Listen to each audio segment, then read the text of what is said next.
অনুষ্ঠিত হবে India Pakistan match, যেখানটায় বাংলাদেশ মুখোমুখি হবে সাউথ আফ্রিকার, যেখানটা ভারত এবং বাংলাদেশের আগামী 1 তারিখে, জুনের 1 তারিখে ম্যাচ অনুষ্ঠিত হবে। এবং যেই মাঠটা, এটাকে আমরা মোবাইল ফিল্ড বলতে পারি, পোর্টেবল ফিল্ড বলতে পারি। এখানে যে মাঠ করা হয়েছে মাত্র কয়েক মাসের প্রস্তুতিতে 36,000 আসনের ব্যবস্থা করা হয়েছে, এবং আসনের ক্যাপাসিটি যদি আমরা হিসাব করি সেটা মিরপুরের থেকেও প্রায় 10,000 বেশি। সেই মাঠ ঠিক আমার পেছনে, এবং নিশ্চয়ই আমার এই ভিডিওর মাধ্যমে আপনারা অন্যান্য যে চিত্রগুলো এখন পর্যন্ত এখানটায় রয়েছে, একদম লাইভ চিত্র, এখনো এখানকার কর্মযজ্ঞ চলছে, এখনো এটার স্টাবলিশমেন্টের প্রচেষ্টা চলছে, সেটা দেখতে পাচ্ছেন। এই মাঠের সবচেয়ে বড় বৈশিষ্ট্য আমরা মনে করি যে আসলে মানে এরকম একটা পোর্টেবল ফিল করার তো কোনো দরকার ছিল না। কি কারণে এটা? কিন্তু আমার কাছে যেটা মনে হয় যে end of the day India they played a big role এই স্টেডিয়ামটা এখানটা স্থাপনের ক্ষেত্রে। 8টা ম্যাচ হবে টি-20 ওয়ার্ল্ড কাপের, এবং যে 3টা হবে ভারতের, তার মধ্যে একটা রয়েছে আগামী মাসের 9 তারিখে এগেইনস্ট পাকিস্তান। সো আমরা বাংলাদেশের যারা রয়েছি তাদেরও কিন্তু এক্সাইটমেন্টটা অন্য যারা রয়েছে তাদের তুলনায় কম না। কারণ হচ্ছে 1 তারিখে ভারত বাংলাদেশ এবং 10 তারিখে সাউথ আফ্রিকা বাংলাদেশ ম্যাচ, যেই ম্যাচগুলোকে কেন্দ্র করে নিউ ইয়র্ক এবং আশপাশে যারা রয়েছেন, পুরো ইউনাইটেড স্টেটসে যারা রয়েছেন, পাশের দেশ কানাডায় যারা রয়েছেন, অনেকেই কিন্তু আসলে এখানটায় আসছেন এবং টিকিট নিয়ে একটা হাহাকার চলছে। ক্রিকেট নিয়ে মানুষের এত আবেগ কেন? বাংলাদেশের পারফরমেন্স তো ভালো না। আমার সাথে একজন রয়েছেন, অনেকে আমাকে অনেক সিরিয়াস মানুষ মনে করেন, অনেক বেশি প্রতিবাদ করি। আবার আমার সাথে যিনি আসলে আলোচনায় আসছেন তিনি হচ্ছে অনেক ঠান্ডা মানুষ। হ্যাঁ, আমরা যদিও ইউনিভার্সিটির ব্যাচমেট, ফারাবি হাফিজ আমার বন্ধুবর।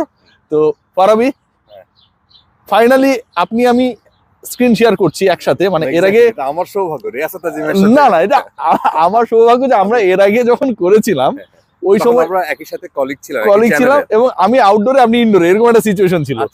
বাট রাইট নাও আমরা দুজনেই আউটডোরে। ক্রিকেট আমাদেরকে মোটামুটি একটা জায়গায় এনেছে, এবং এমন একটা পরিস্থিতি যেখানটা যে স্টেডিয়ামে খেলাটা হবে সেই স্টেডিয়ামটা আমাদের মতো, মানে হচ্ছে আমরা যেমন ঢাকা থেকে এখানটা এসেছি, এটা এখানকার উইকেট এসছে অস্ট্রেলিয়া থেকে। হ্যাঁ, এই ব্যাপারটা কেমন লাগছে আপনার কাছে?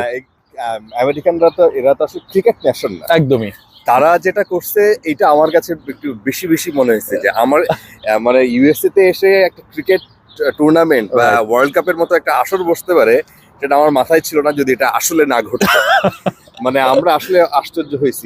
আমেরিকায় ক্রিকেট না, অ্যামেজিং ক্রিকেট, তারা মাত্র 5 মাসের ব্যবধানে এই নাসাউ ক্রিকেট কাউন্ট্রি স্টেডিয়ামটা বানাইছে।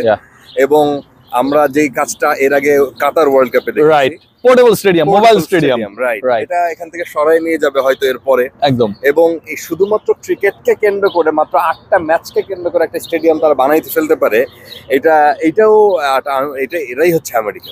মানে কলেজটা এতটাই বড়, মাত্র 8টা ম্যাচ হবে, এটার জন্য একটা স্টেডিয়াম। এবং এখানটায় আমি শিওর যে আইসিসি একটা বড় ধান্দার মধ্যে রয়েছে, কারণ এখানটায় ক্রিকেটকে যদি পপুলার করতে পারে, যে জিনিসটা তারা চায়নায় পারেনি, তাহলে কিন্তু end of the day you need মানি।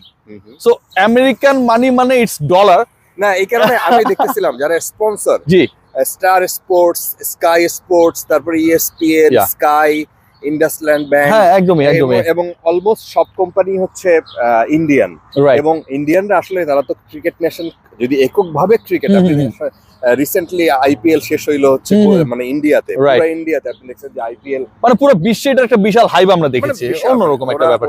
ওরা ইন্ডিয়ানরা ক্রিকেটটাকে এমন ভাবে মানে বাজারজাত করতে পেরেছে, যেটা শো করতে পেরেছে, যেটা পৃথিবীর আর কোনো জায়গায় এরকম হয় না। বাট ফারাবি, আমার কোয়েশ্চেন হচ্ছে মানে বাংলাদেশের performance, as per the performance, আমাকে ক্রিকেট বোর্ডের অনেকেই খুব অপছন্দ করে কারণ আমি সরাসরি কথাগুলো বলি, but end of the day performance তো কথা বলে, তাই না? মানে ফারাবি হাফিজ এই পর্যায়ে এসছে বা এসে পারফরমেন্সের কারণে, যেটা আসলে অনেক বেশি অ্যাকসেপ্টেবল মানুষের দ্বারা। সো এই যে এত ইনভেস্টমেন্টের পরও আমাদের পারফরমেন্সটা আপ টু দ্য মার্ক না, তারপরেও আমরা কিন্তু দেখছি অসংখ্য মানুষের একটা বিশাল আগ্রহ, মানে $500 দিয়ে হচ্ছে পারলে টিকিটটা যেভাবে হোক নিয়ে, মানে যেন 10 তারিখের খেলাটা দেখতে পারে সাউথ আফ্রিকার এগেইনস্টে। আপনার কাছে কি মনে হয় যে মানুষ যত গালিগালাজ করুক, মন খারাপ করুক, but end of the day they all are eager to come to the field? Why? এটার নানা কারণ আছে। আমরা ক্রিকেট আমাদের ছোটবেলা থেকে, আমরা বাংলাদেশি মানুষ, আমরা একটু বেশি ইমোশনাল একদম, এবং ক্রিকেট নিয়ে আমাদের ইমোশনটা আরো বেশি একদম। পারফর্ম করতে পারুক না পারুক, আপনি যদি খালি এই দিকটা দিয়ে চিন্তা করেন, পৃথিবীতে 194টা স্বাধীন দেশ, এই 194টা স্বাধীন দেশের মধ্যে ক্রিকেট খেলে কয়জন? মানে অ্যাক্টিভলি খেলে তখন 10-12টা 15টা। না না 10-12টা না, আপনি তো এটা অ্যাভয়েড করতে পারেন না। ক্রিকেট অ্যাটলিস্ট এখন এই ওয়ার্ল্ড কাপে 20টা দল খেলবে, 20টা দেশ খেলবে, তার মধ্যে বাংলাদেশ 9 নম্বর ক্রিকেট, 9 নম্বর, মানে 9 নম্বর শ্রেষ্ঠ যেভাবেই হোক, হ্যাঁ মানে 9 নম্বর অল্প দলের মধ্যে হলেও তো টপ 10 এর মধ্যে আছে। এক্স্যাক্টলি টপ 10 এর মধ্যে। এটাকে আমি কম বড় করে দেখি না। জি। এবং পারফরমেন্স যাই হোক, বাংলাদেশ একটা সময় গিয়ে বাংলাদেশ এই ক্রিকেটের কারণে তো পৃথিবীর মানুষের কাছে মানে পরিচিতি পাইছে। রাইট। তো সেই জায়গায় আমি মনে করি যে এটাও আমাদের জন্য কম। মানে এই ইন্সপিরেশনটা কি মানুষের মধ্যে সেই আকাঙ্ক্ষাটা তৈরি করে। আপনি দেখেন যে আমাদের পরিচিত অনেকেই কিন্তু ঢাকা থেকেও এই ম্যাচগুলো দেখতে আসবে, এক্স্যাক্টলি, তাই না? এবং এই মুহূর্তে টিকিট ফেয়ার অনেক হাই, হ্যাঁ। এয়ারলাইন্স গুলোকে ডলারে পেমেন্ট করতে পারছে না, হ্যাঁ। যে কারণে ওটা আরো হাই হয়ে গেছে। একটু আগে আমাদের একজন বলছিলেন $200 দিয়ে টিকিট পায় নাই। জি। একজন বলছিলেন যে বাংলাদেশ ভারত মানে ভারত পাকিস্তান ম্যাচ তারা $2000 দিয়ে টিকিট পাচ্ছে।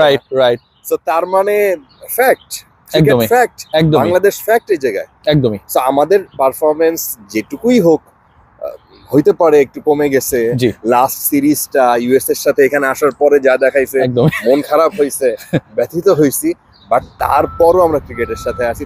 একদমই। মানে ক্রিকেট থেকে আমাদেরকে দূরে যেতে, মানে আমাদের ক্রিকেট দূরে যেতে দিবে না। একদমই। So, ওই জায়গায় লেগে থাকতে চাই, মানে দোয়া করে যেতে চাই।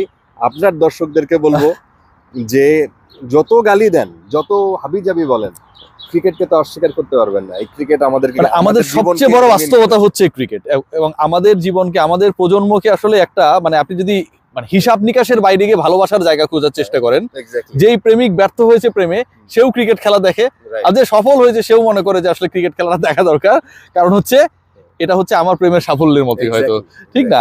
সো বাংলাদেশের অসংখ্য মানুষের, মানে আমার কাছে যেটা মনে হয় যে খুব ইন্টারেস্টিং একটা জায়গা হচ্ছে ক্রিকেট, আমাদের আবেগের জায়গা, আমাদের ভালোবাসার জায়গা, এবং যে যত মন খারাপ করে গালি দেই না কেন, দিন শেষে সবাই আসলে ফারাবি হাফিজ তালিটাই দিতে চায়, এবং বাংলাদেশের জন্য আমরা যেন এই মাঠে যখন খেলা হবে সেই তালি দিতে পারি। রিয়াসাত আজিম, আমরা আরেকটা বিষয় হলো, আমরা এই প্রত্যাশা রেখে শেষ করতে চাই। জি। আমরা শুধু এইখানে খেলা শেষ করেই বাড়ি ফিরতে চাই না, একদম না। আমরা ওয়েস্ট ইন্ডিজে বাংলাদেশকে দেখতে চাই, টপ 8-এ দেখতে চাই, টপ 8-এ দেখতে চাই, টপ 4-এও দেখতে চাই, লিস্ট টপ 8-এ দেখতে চাই বাংলাদেশকে। অফকোর্স। এবং আমরা মনে করি যে বাংলাদেশের সেই সামর্থ্য আছে। অফকোর্স সেই সামর্থ্য আছে। ফারাবি যদি কোনো অঘটন না ঘটায় নেদারল্যান্ডসরা, যদি কোনো অঘটন না ঘটে, আমরা অঘটনই বলতে চাই। আমরা অঘটনই বলতে, মানে এখানে আপাতত থামতে চাই। আমি আপাতত আর ডিবেটে গেলাম না, কারণ ফারাবি যেটা বলছে খুব মানে পজিটিভ একটা এক্সপেকটেশনস, সো ওই এক্সপেকটেশনসটা আমিও রাখতে চাই।